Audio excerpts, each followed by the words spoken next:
کن چیزوں پر واجب ہے؟ زکوٰۃ اربع ہوئے، آپ سبھی جانتے ہیں، مویشی ہوئے اور سونا اور چاندی وہ بھی اگر سکے کے عالم میں درہم و دینار اگر وہ پائے جاتے ہیں ان کے اوپر زکوٰۃ واجب ہے. اسلام میں اور شیعت میں زکوٰۃ دینا بھی واجب ہے اور خمس دینا بھی واجب ہے. عزیزوں یہ جو ہم خمس نکالتے ہیں کس کا مال ہے؟ مال امام ہے اور مال سادات ہے، یعنی فاطمہ زہرا سلام اللہ علیہا کا مال.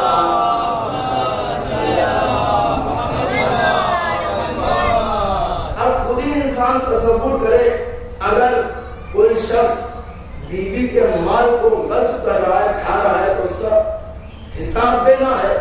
جیسے ہی بیوی کے غاصبوں کی بات آتی ہے فوراً ہم ان لوگوں کو ملامت کرنے لگتے ہیں، لعنت کرنے لگتے ہیں. تو عزیزوں ایسا نہ ہو کہ جو ہم لعنت کر رہے ہیں پلٹ کر ہمارے اوپر آ جائے. کیوں؟ خمس فاطمہ زہرا کا حق ہے اور اگر ہم نے اس کو نہیں ادا کیا تو عزیزوں وہ لعنت دوسروں کے لیے بلکہ خود ہمارے اوپر آئے گی. اور خمس عزیزوں کن چیزوں پر واجب ہے؟ جو چیزیں آپ کے پاس ہیں سال بھر میں جو آپ کمائی کر رہے ہیں، جو آپ استعمال کر رہے ہیں، ان چیزوں میں اگر بچت ہو رہی ہے، سال میں ایک ڈیٹ معین کر دی ہے، ایک تاریخ معین کر دی ہے، اسلامی تاریخ معین کر دی ہے، اور اس تاریخ میں جو ہمارے پاس بچت ہے اس بچت کے اعتبار سے ہم اس میں 5واں حصہ نکالیں گے. مثال کے طور پہ اگر ہمارے پاس آخر میں 1000 روپے بچتے ہیں تو 5واں حصہ نکالنا ہے تو اس میں 200 روپے ہوئے اور 200 روپے میں آدھا سادات ہے، آدھا حق امام ہے. تو عزیزوں ہماری نظر میں جو سادات غریب و فقیر و مسکین ہے سہم سادات کو وہاں تک پہنچا دیں اور جو سہم امام ہے فقراء مرجع تک پہنچائیں. اگر ہماری وہاں تک رسائی نہیں ہے تو جو ان کے فقراء ہیں ان تک پہنچائیں. اب عزیزوں بعض دفعہ سوال ہونے لگتا ہے کہ میں ان کو کیوں دوں اور مولانا کو کیوں دوں. کبھی کبھی انسان یہ سوچنے لگتا ہے کہ وہ ابھی تک تو بس سے آ رہے تھے، اب جو ہے دیکھو ماشاءاللہ سے گاڑی کی نیچے گاڑی ہو گئی اس سے آ رہے ہیں تو لہٰذا ان کو کیوں دیں. عزیزوں مولانا کی طرف دیکھتے ہیں لیکن اپنی طرف نہیں دیکھتے کہ پہلے جھوپڑ پٹی میں رہتے تھے اب بہترین فلیٹ میں رہ رہے ہیں، کہاں سے ہوئے ترقی کی نا عزیزوں. تو انسان محنت اور مشقت کرتا ہے اس کے بعد میں چیز کو حاصل کرتا ہے. اور چاہے وہ جو بھی ہو شخص جب سال کی بچت ہوگی اس کے اوپر خمس واجب ہوتا ہے. اور عزیزوں جیسے ہی خمس کی تاریخ نزدیک آنے لگتی ہے انسان بہانے کرنے لگتا ہے. کئی مرتبہ ہمارے پاس فون آئے کہ مولانا ہمارے خمس کی جو تاریخ ہے 1 ہفتہ رہ گیا ہے اور ہم سونا چاندی خریدنا چاہتے ہیں تو کیا اس کے اوپر خمس واجب ہوگا؟ جو چیز استعمال میں لائی جا رہی ہے اس کے اوپر خمس واجب نہیں ہے، لیکن جو چیز استعمال میں نہیں ہے اس کے اوپر خمس واجب ہے. اور جو چیز وراثت میں مل رہی ہے انسان کو اس کے اوپر بھی خمس واجب نہیں ہے. اور عزیزوں جیسے ہمارے معاشرے میں یہ رائج ہے کہ ہم اپنی بیٹیوں کے لیے جہیز پہلے سے لینے لگتے ہیں تو جہیز کے اوپر بھی خمس واجب نہیں ہے، لیکن جو معاشرے میں رائج ہے اس حد تک. مثال کے طور پہ اگر ہمارے معاشرے میں اپنی لڑکی کو 10-20 جتنے بھی لباس دیتے ہوں الگ الگ علاقے کے اعتبار سے، اگر اس سے زیادہ ہم دے رہے ہیں تو اس کے اوپر خمس واجب ہو جائے گا، لیکن اگر اسی حد تک دے رہے ہیں تو اس کے اوپر خمس واجب نہیں ہوگا. ایک سلوات بھیجے بلند آواز سے.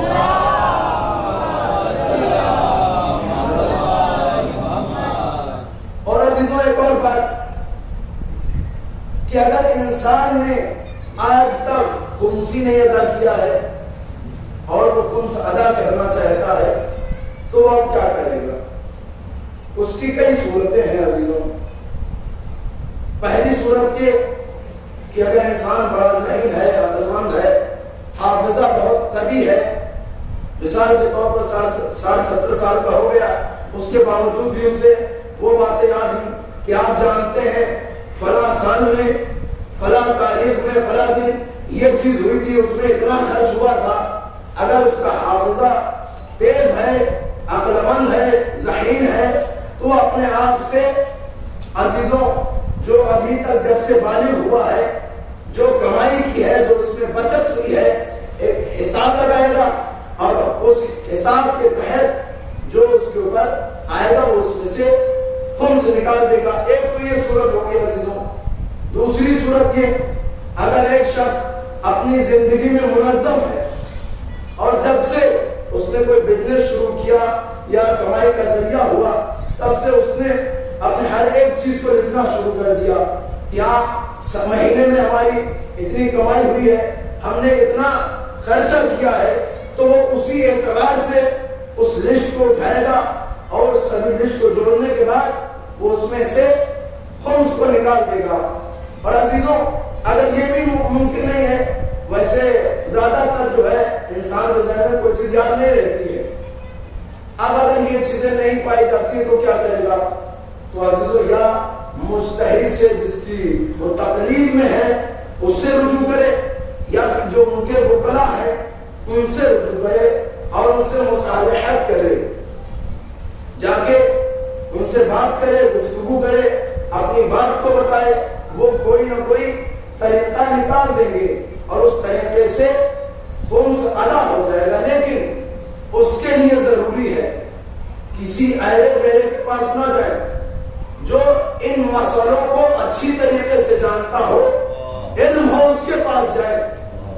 اس لیے کہ اگر آپ نے بغیر تحقیق کیے ہوئے ایسے کسی کے پاس چلے گئے تو پتا چلا اس نے آپ سے کچھ باتیں پوچھی اور آپ کو جو ہے 20-25 لاکھ روپیہ خمس نکال دیا۔ اب جیسے آپ 20-25 لاکھ سنیں گے آپ تو پریشان ہو جائیں گے، کہیں گے ہم اتنا کہاں سے لائیں اور پھر ادا کریں۔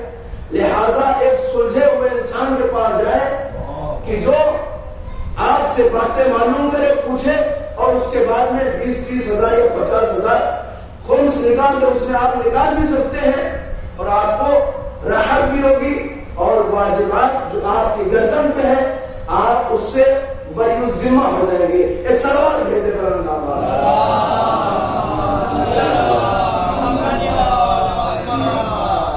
تو عزیزوں جہاں پہ دیگر عبادتیں ہیں وہاں پر یہ بھی ایک عبادت ہے اور یہ بھی واجب عبادت ہے۔ اور عزیزوں انسان جو خمس نکالتا ہے اس میں خلوص ہونا چاہیے۔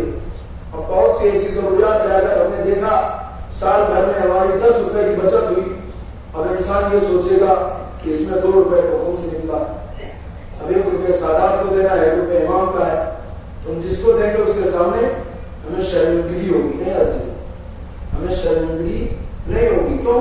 ہمارے اگر دل میں اخلاص ہے تو امام زمانہ اور فاطمہ زہرا قبول کریں گی، اور اگر ہمارے پاس کروڑوں روپیہ خمس آ گیا اگر اس میں اخلاص نہیں دکھاوا ہے تو ہرگز قبول نہیں ہوگا۔ عزیزوں اس کی مثال ہمارے سامنے موجود ہے۔ عزیزوں 7ویں امام کا دور ہے،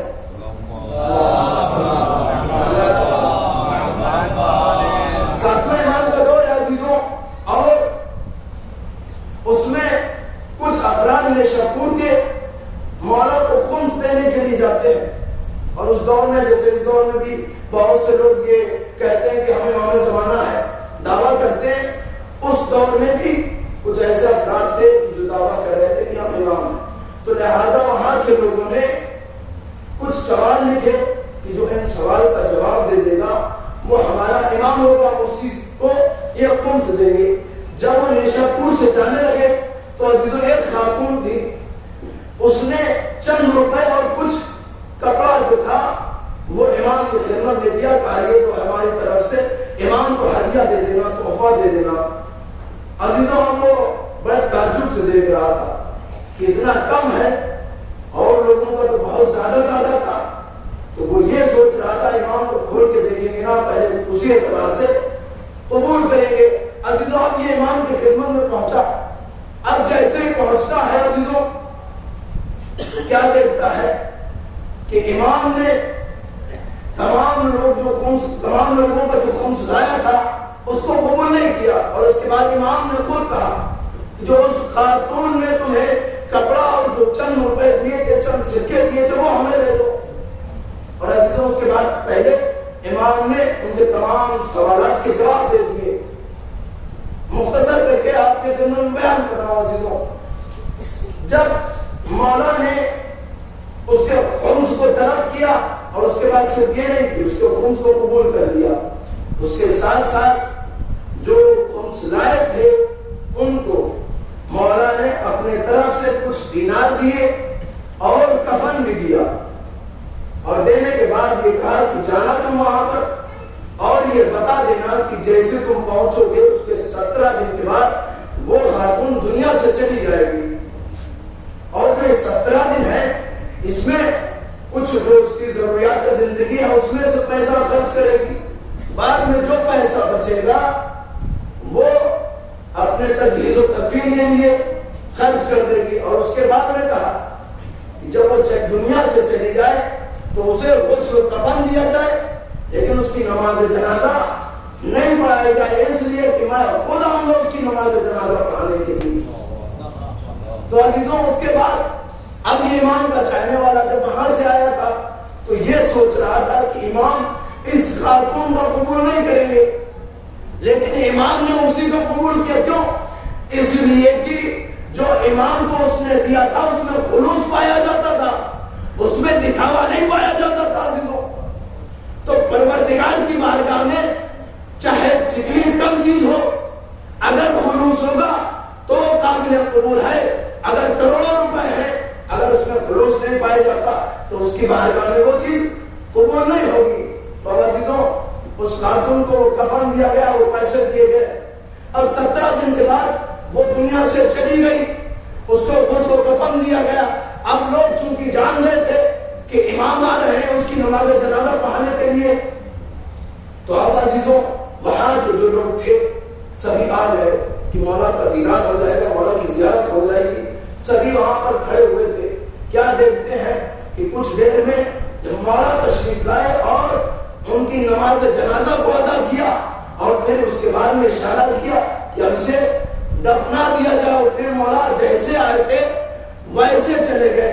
تو عزیزوں اگر ہم اور آپ یہ چاہتے ہیں کہ جب ہم اس دنیا سے جائیں تو وقت کا امام ہمارے نماز جنازہ میں شرکت کرے, تو عزیزوں ہمارے لیے ضروری ہے جو بھی ہم پروردگار کی راہ میں اہل بیت کی راہ میں خرچ کریں اس میں خلوص پایا جاتا ہو. جب خلوص پایا جاتا ہوگا عزیزوں وہ پروردگار کی بارگاہ میں قابل قبول ہے. اور عزیزوں امام زمانہ خود ہماری ملاقات کے لیے آئیں گے. ایک صلوات بھیجیں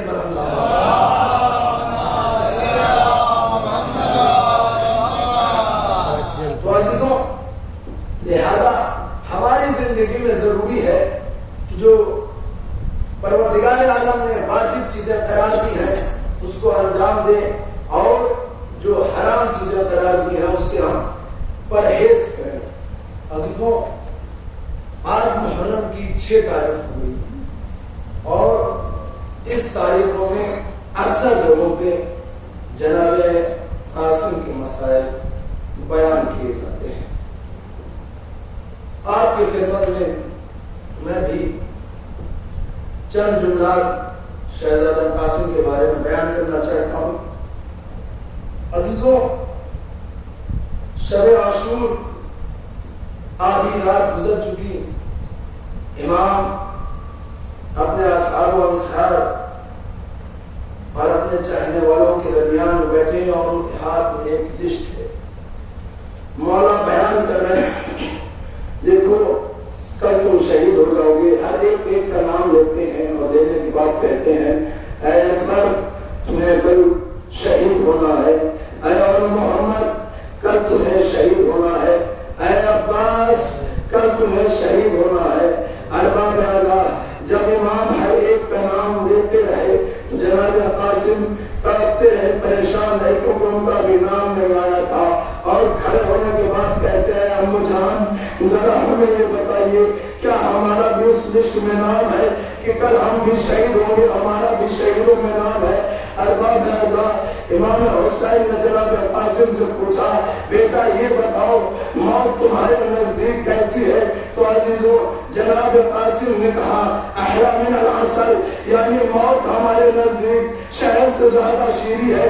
جناب قاسم یہ ہم لوگوں کو بتا گئے کہ اگر اللہ کی راہ میں جان قربان کرنی ہے تو وہ موت شہد سے زیادہ شیریں ہوتی ہے۔ ارباب اعزاز، المختصر یہ روز عاشورہ جب ہر ایک شہید جاتا رہا اور شہید ہوتا رہا، جناب قاسم بار بار امام حسین کی خدمت میں آتے ہیں، کہتے ہمیں مرنے کی اجازت دیجیے۔ ارباب اعزاز، اب جناب قاسم مایوس ہو کے خیمے میں جاتے ہیں، کونے میں بیٹھ جاتے ہیں، ہاتھوں پہ ماتھے کو رکھ کے گریہ کرنے لگتے ہیں۔ ارباب اعزاز، کچھ آگے آپ کی خدمت میں بیان کروں، میں آپ لوگوں کو مدینے لے کے چلتا ہوں۔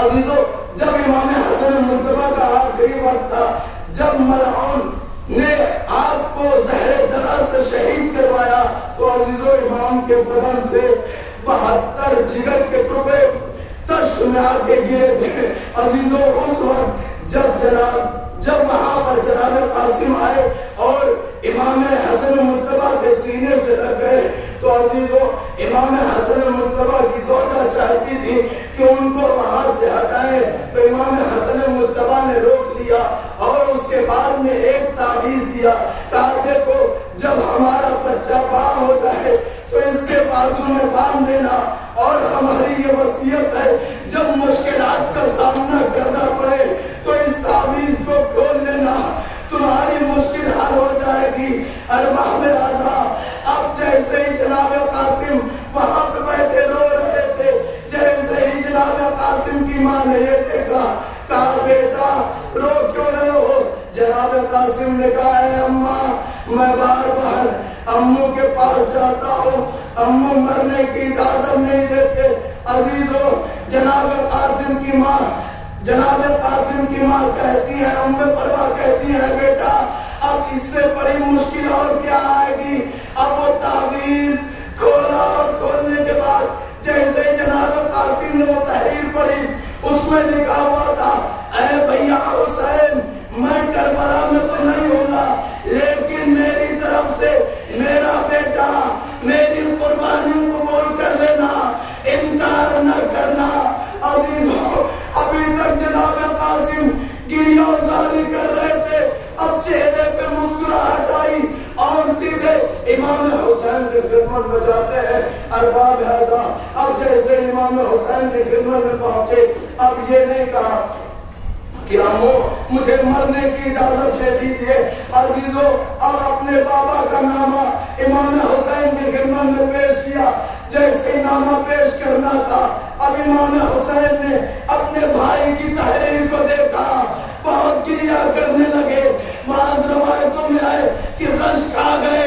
ارباب اعزاز، اس کے بعد میں جناب قاسم سے کہتے اے بیٹا قاسم خدا حافظ، اب میں تمہیں نہیں منع کروں گا، اس لیے کہ اب بھیا کا حکم آ گیا، بھیا کے حکم کو نہیں ٹال سکتا۔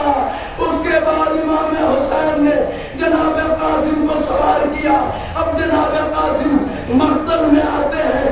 ارباب اعزاز، اب 13 برس کا سن ہے، عزیزو حملے پہ حملے کر رہے ہیں، حضرت شامی کے بچوں کو فنگار کیا اور اس کے بعد خود حضرت شامی کو واصل جہنم کرتے ہیں۔ اب جیسے مصر ساتھ یہ دیکھتا ہے تو وہ اپنے لشکر کو حکم دیتا ہے کہ ایک ساتھ حملہ کرو۔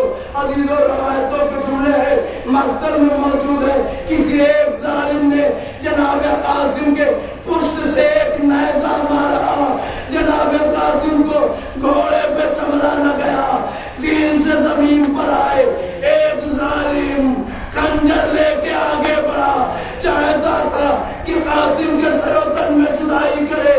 عزیزو ادھر سے مولا عباس اور امام حسین نے جیسے دیکھا، تیزی سے ایک طرف